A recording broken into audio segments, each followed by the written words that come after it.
चंपारण का बदनाम घर आपने न कभी सुना होगा, न देखा होगा, न कभी कल्पना किया होगा। इस चंपारण में एक बदनाम घर भी है। ये एक बदनामी घर है। कितना बदनाम है और क्यों बदनाम है, आइए इसका जानिए रहस्य। उसके पहले आप बने रहिए सीएम खबर के साथ और देखिए उस बच्चे से मिलवाते हैं आपको जो महात्मा गांधी के कंधों पर खेले हुए, महात्मा गांधी के गोदी में बैठे हुए, डॉक्टर राजेंद्र प्रसाद के गोदी में बैठे हुए। अभी हम उपस्थित हैं शहर मोतिहारी मोहल्ला के ठाकुरबाड़ी स्वतंत्रता सेनानी डॉक्टर रामदेव प्रसाद, जिनका अनुमंडल सिकरहना के ढाका में स्थित आवास पर। आइए इनसे मिलाते हैं। यह वह शरीर है जिन्होंने अपने हाथों से महात्मा गांधी का स्पर्श किया था, अपनी आंखों से इस आंदोलन की लड़ाई देखी थी। वो आखिरी आंखें हैं। आइए इनसे मिलते हैं। आंदोलन के समय महात्मा गांधी को स्पर्श किए हुए हाथ जो अभी भारत में अंतिम है, आप ध्यानपूर्वक बस इसे देखें, सुने और समझें। आइए इनसे परिचित होते हैं। जी, आपका शुभ नाम बताया जाएगा? डॉक्टर रामदेव प्रसाद गुप्ता। आपके परिवार में कौन कौन स्वतंत्रता सेनानी थे? हमारे परिवार में पिताजी, माताजी, भाई। और आंदोलन के दौरान इनमें से कौन कौन जेल गए थे? पिताजी गए थे, माताजी गए थे। और आज़ादी की लड़ाई में किसके साथ जेल जाते थे?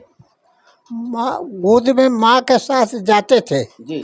गवर्नर की मैम आपको कभी गाना गाने के लिए भी कही थी? वह तो गाना जानता है, हम कहा जरूर जानता है। कहेंगे वंदे मातरम, सदा तलवार के नीचे, मरेंगे देश के खातिर सदा तलवार के नीचे।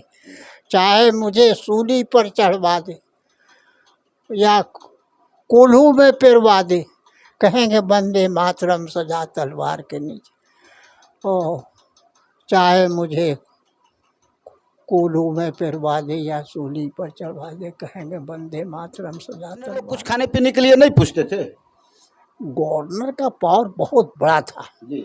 वह तो उसका आदमी से पूछताछ करता था। एकदम रिपोर्ट था जो इस बच्चे को कहीं कोई तकलीफ नहीं हो, चूँकि माँ से अलग कर दिया गया है और पिता के यहाँ भेजा भी नहीं गया है, इसलिए जिस हलवाई के दुकान पर हम हाथ से उठा दे तो कोई रसगुल्ला चाहे कुछ सामान उसको बुझाता था, उसको जो मांग रहे हैं तो वो ले कर हमारे ही पर रख देता था टेबल पर। बेतिया में आप अंग्रेजों के विरुद्ध क्यों आंदोलन किए? तो माँ के द्वारा ही हुआ था और सब देवी लोग थे, इसलिए कि अमन सभा उसको कहा जाता था। जो अंग्रेज का सभा होने वाला था और उसको जो डिस्टर्ब करता, अंग्रेज का राज था, हो सकता था कि गोली चला देता। हाँ। भूकंप राहत के समय आपके पिताजी की मृत्यु हो गई थी, उसमें डॉक्टर राजेंद्र प्रसाद का क्या भूमिका रहा? भूकंप के समय में राजेंद्र बाबू थे मोतिहारी। डॉक्टर राजेंद्र प्रसाद चिट्ठी लिखकर आप लोगों को बेगूसराय बुलाए थे? नहीं, राजेंद्र बाबू भूकंप में रिलीफ खुला था मोतिहारी, तो वहाँ पर रिलीफ खोलने पर राजेंद्र बाबू कहें कि साहब इनको हम बेगूसराय एक आश्रम है उन्नाव में जिसका अध्यक्ष हम है, और तो हम पुर्जे लिख देते हैं, तो अध्यक्ष के नाते वहाँ जाएंगे और वहाँ वहाँ वहाँ संस्था में इनको भर्ती कर लिया जाएगा, भोजन वगैरह रहने का सारा व्यवस्था वगैरह हो जाएगा। तो हम अपनी माँ के साथ, भाई और हम दोनों वाले साथ हुए चले गए।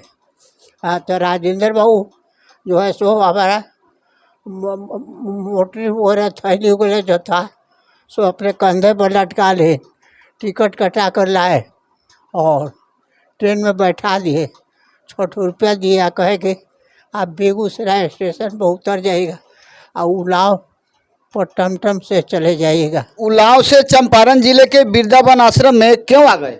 प्रजापति भी सिंह जो है सो प्रोविंशियल कांग्रेस कमेटी के अध्यक्ष भी थे। वो कहें कि नहीं तो मैंने जो भी खिलाते हैं थी गांधी जी को, वो कैसे खिलाती थी, क्या खिलाती थी, कब बनाती। अच्छा, चलते चलते कुछ बातें यदि वृंदावन की आपको यादें हों, उस यादों को हमारे दर्शकों को शेयर करें। कस्तूरबा माई भी आई तो हमारी माँ को हुआ कि साहब वो यही उन लोगों को भोजन नाश्ता देने के लिए इन्हीं को भेजा गया, हमारी माँ को भेजा गया। तो माँ जो है सो उनको नाश्ता दें। हाँ, तो छिपी जो है सो उठा ले गांधी जी की पत्नी, तो हमारी माँ जो है सो उसको अपने हाथ में ले तो नहीं देने दी। तो गांधी जी कहते थे कि इसका इच्छा है तो दे दो। तो हमारी माँ को उठा ले बर्तन,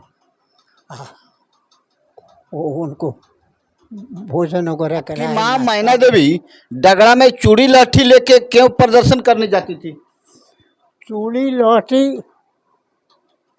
एक डगड़ा में रख कर इसलिए जाती थी कि आप को लोग या तो चलिए बंजरिया पंडाल में, हाँ वहाँ सभा है, हाँ नहीं तो यही चूड़ी लठी पहन कर आप लोग घर में बैठिए। आपके पिताजी के अर्थी को कंधा किन लोगों ने दिया था? राजेंद्र बाबू दिए थे। राजेंद्र बाबू श्राद्ध कराए और पर एकदम मौजूद रहे श्राद्ध के टाइम से लेकर अंतिम तक। महात्मा गांधी के गोदी में हमेशा बैठते थे, खेलते थे। ओ हमेशा का मैंने कभी कंधों पर चढ़ जाते थे, गांधी जी को गोदी में भी बैठ जाते थे।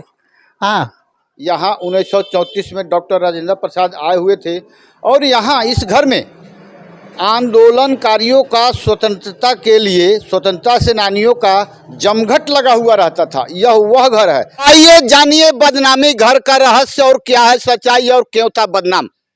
जी सर, आपका नाम बताएंगे? मेरा नाम रामेश्वर प्रसाद गुप्ता है। जी, यह घर जमाने से बदनामी घर किस मामले में बदनाम था, जरा हम ये आपसे जानना चाहेंगे। यह स्वतंत्रता आंदोलन के दौरान इस जिले के जितने भी प्रमुख नेतागण हैं उनका यहाँ जमावड़ा लगा हुआ रहता था और जमावड़ा लगता था। यहीं से चिट्ठियाँ लिखी जाती थी स्वतंत्रता सेनानियों को निर्देश देने के लिए। इसी घर में झंडा रंगने का काम किया जाता था। झंडा रंगने का काम मेरी दादी मैना देवी किया करती थी। उसमें सहयोग मेरे पिताजी डॉक्टर रामदेव प्रसाद गुप्ता किया करते थे। यह घर ऐसा घर है जिसमें इस परिवार के सभी सदस्य, पूर्ण सदस्य, बच्चा हो नौजवान हो, सब कोई स्वतंत्रता सेनानी थे। यानी इस परिवार में कुल 4 सदस्य थे और चारों के चारों स्वतंत्रता सेनानी थे। 2 स्वतंत्रता सेनानियों की मृत्यु 1972 के पहले हो गई थी।